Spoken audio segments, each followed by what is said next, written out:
2 साल से चलता आ रहा सब इंस्पेक्टर भर्ती का जो घोटाला था, गहलोत जी की सरकार में जो घोटालेबाजी हुई, धांधलेबाजी हुई, आखिरकार नई सरकार में आने के बाद और एसओजी की ये बड़ी सफलता। मित्रों, आज के समाचार पत्र में हाईलाइटेड बात देख पा रहे हैं, लीक पेपर से नौकरी टॉपर सहित 15 थानेदार पकड़े और राज्य में सबसे बड़ी कार्रवाई पेपर लीक को लेकर जो हुई है वो ये हुई है।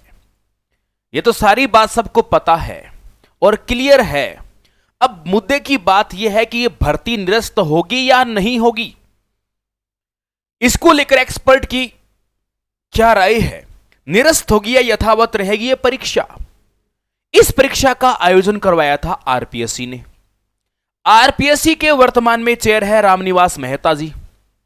अब रामनिवास मेहता जी से कल बात हुई, एसओजी की बात हुई और उन्होंने कहा कि अभी तो एसओजी लगातार कार्रवाई कर रही है और एसओजी अपनी कार्रवाई जारी है उनकी लगातार, और जैसे ही वो कार्रवाई पूरी हो जाती है उसके बाद में डिसीजन लेते हैं। लेकिन हम आपको बता देते हैं, रामनिवास मेहता जी, राजस्थान के बेरोजगारों के साथ में बहुत बड़ा अन्याय हुआ है। हमसे ज़्यादा आपको पता है। आप आरपीएससी इतने बड़े संस्था में जब आप आए हैं तो आप भी अपने विवेक के आधार पर ये देख सकते हैं जो प्रॉमिस किया गया।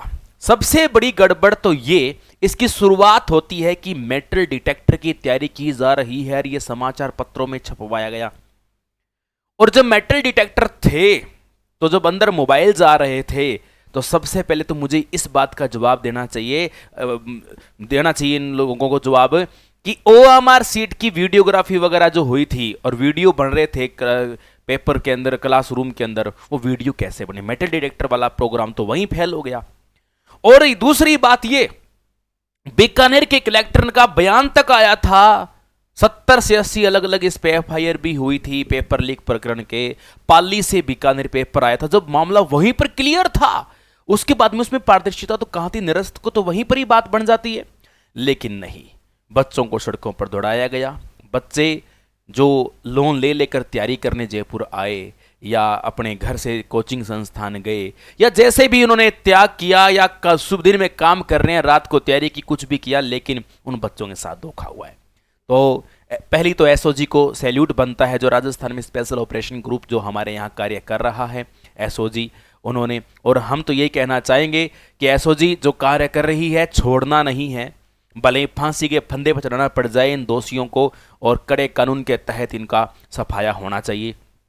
अब विद्यार्थियों, मैं आपको ये कहना चाहता हूं कि उस टाइम भी हमने एकता दिखाई थी, उसकी वजह से एसओजी जांच का आश्वासन हमें मिला था और वो जांच जैसी सरकार नई बनी और वो तेजी से होने लगी। आज हमारे विद्यार्थियों की शिक्षा, कुटुंब से जुड़े इन सब की एक एकता ही इस मामले को आगे ला सकती है। लगातार एसओजी प्रशासन अपना कार्य कर रहा है, नो डाउट उसमें उनको धन्यवाद बनता है। लेकिन इस भर्ती को निरस्त करवाना हो या फिर इस भर्ती के अंदर जो क्लियर एक तरफा पारदर्शी बात हो कि क्या हो और कैसे किया जाए, तो आप सबकी एकता ही है। अब आप क्या चाहते हो? अब इसमें दोनों पक्ष इसमें रहेंगे। यदि ये भर्ती निरस्त हो जाती है और भर्ती निरस्त हो गई तो यार जो मेहनत करने वाले थे और जो ओवरेज हो चुके हैं उनके साथ बहुत बुरा हो जाएगा। मैं तो ये चाहता हूं कि इस भर्ती में जांच हो बहुत ही शानदार तरीके से।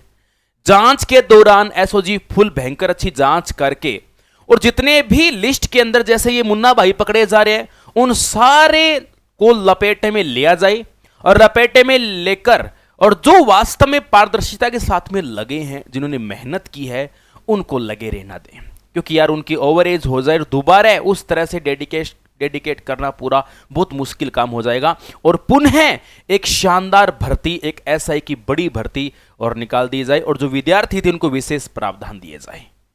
यह सबसे बढ़िया रहेगा। अब विद्यार्थीगणों, आप क्या चाहते हो? क्या यह भर्ती निरस्त होनी चाहिए या हमें एक नई बड़ी भर्ती होनी चाहिए? अपनी प्रतिक्रिया कमेंट बॉक्स में जरूर देवें और जरूरी है। और देखो, विद्यार्थियों की एकता जो है यही इस मामले को आगे लेकर जाएगी। और विद्यार्थियों, मैं आप सबके साथ हूं, लेकिन पक्ष दोनों इसमें मद्देनजर रखने पड़ेंगे। निरस्त हुई तो कुछ मेहनती बच्चे हैं उनके साथ नुकसान हो जाएगा। हालांकि हमें पता है बहुत बड़े स्तर पर इस भर्ती के अंदर धांधलेबाजी जी, ये पूरी भर्ती बिकी हुई थी, पूरी भर्ती। यहाँ नकली थानेदार, ये मुद्दा तो यार राज्यसभा तक पहुंच गया था। 100 थानेदार, वो वीडियो जब वायरल हुए थे और उस धरती की मिट्टी पूरे राजस्थान में छिड़को, तो मजाक बनाया गया, बोला राजनीतिक मुद्दा है। तो ऐसा बिल्कुल भी नहीं है। तो विद्यार्थीगणों, आप सब क्या चाहते हैं? एसआई के जो कैंडिडेट्स थे सारे, वो क्या चाहते हैं? मेरा तो मानना है कि एक सब इंस्पेक्टर की एक बड़ी भर्ती पुनः दी जाए, और जो विद्यार्थी जो इसमें वंचित रह गए थे धांधलेबाजी की वजह से, उन विद्यार्थियों को विशेष प्रावधान भी यहां पर दिया जाए। एज वगैरह में छूट जो रह गए थे उनको भी कुछ ना कुछ करके। अब आप अपनी प्रतिक्रिया कमेंट बॉक्स में जरूर दें, और एसओजी को इसके लिए धन्यवाद बनता है। मित्रों, मेहनत अपनी रंग लाएगी, और अगला जो वीडियो होगा वो वीडियो सीधा सरकार तक पहुंचना चाहिए, और इस प्रकार से अपन लोग एक शानदार रणनीति के साथ में फिर से आगे आएंगे। जय हिंद, जय भारत। आज के लिए इतना ही।